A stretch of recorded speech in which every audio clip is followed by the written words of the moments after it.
Hey everybody, my name is Gadget Trish and you are watching Green is the New Lean.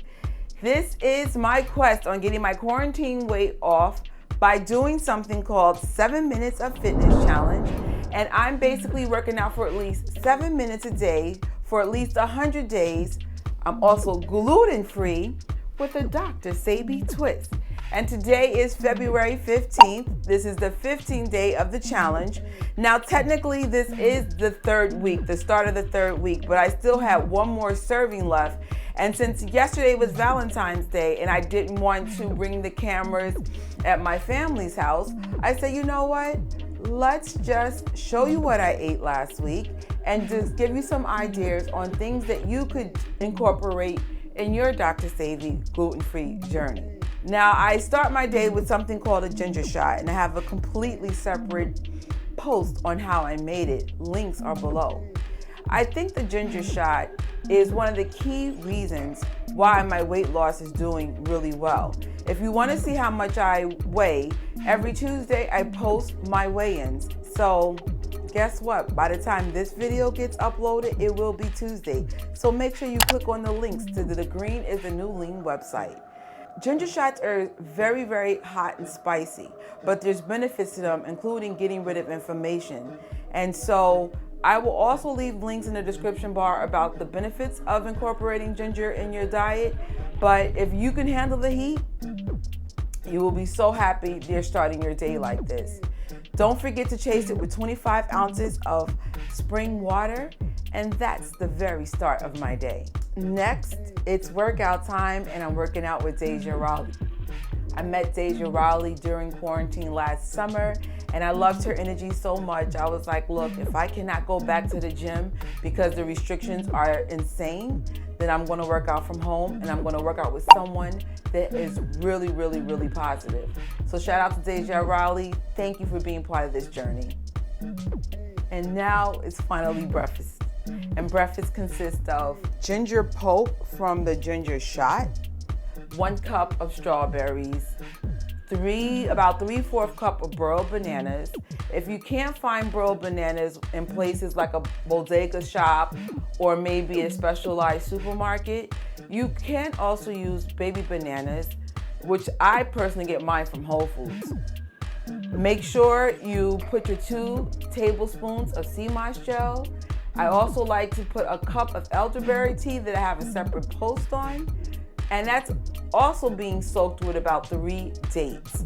Dates helps with parasites. So I have a very big belly and I'm sure there's more than fat in my stomach. So if that's going to help get some of the crap out of my stomach, we're throwing dates in every drink. And last week I had ice in the drink. I could not get my hands on ice this time. Truth be told, I like it better without the ice. So if your freezer's still working, then you're gonna wanna use partially frozen fruit, blend it for the full minute. But if you don't have a working freezer like I don't, then just blend it for 30 seconds and that's it. That's breakfast. It's super delicious and extra nutritious. So I'll see you guys at lunch and let you know what I'm eating next. I'm back and it's lunchtime and we're having pasta salads. All right, it's lunchtime. If you can understand my freaking bad singing. The pasta salad is coming from Ty's Conscious Kitchen. I will leave the links below. It's already shot on YouTube.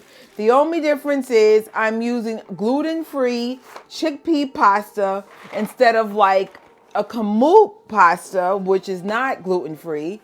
But chickpea pasta is Dr. Sebi approved. I'm going to keep it real with you. I wasn't really crazy about the texture. Maybe I undercooked it. But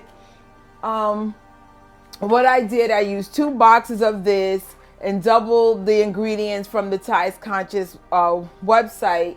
And it made about 8 servings. I used it was about a little over 2 cups in pasta / vegetables.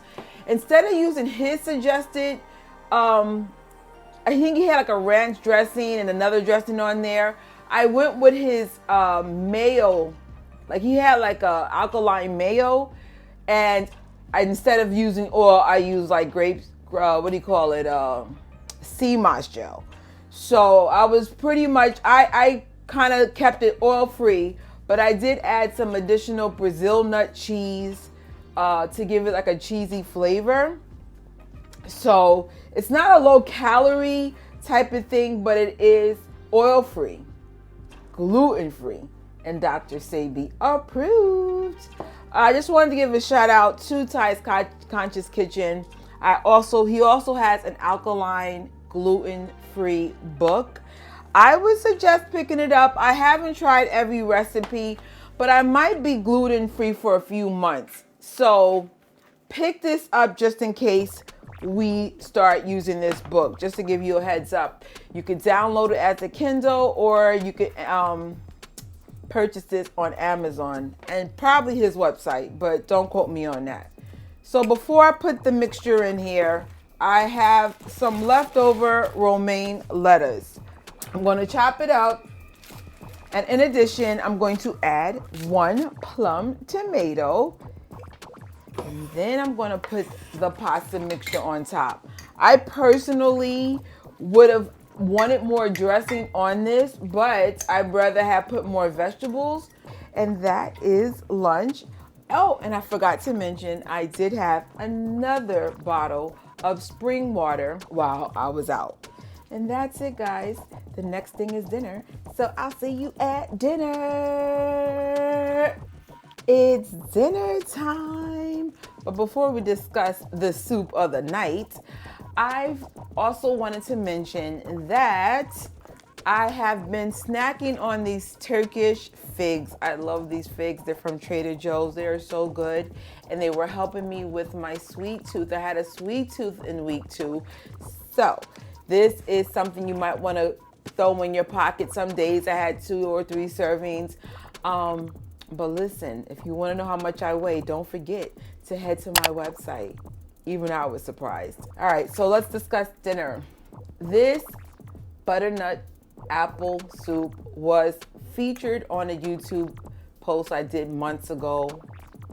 And it tasted so much better the first time I made it. So just in case you want to know what I did wrong, let's share. For starters, I added more onions to it. It made it too onion-like. It was just, ugh. Then I overcooked the vegetables, and it was borderline burnt. And the butternut squash wasn't that sweet. If you roast the vegetables and it doesn't taste good out the stove, pause. It will not taste good as a soup. So what I did to fix it, I put a little bit of agave in it and some extra sea salt, and that did the trick. So that's it. That's what I basically ate for week 2. Lots of figs, lots of soup, and lots of pasta salad. And I actually lost weight. So make sure you head to my website, Green is the New Lean, to see what the results are every Tuesday. And most important, sub to this channel, like this video, share, because we need to get this quarantine weight off together. All right, guys. See you next week. And until my next post, Gadgetrish is out. Think vegan.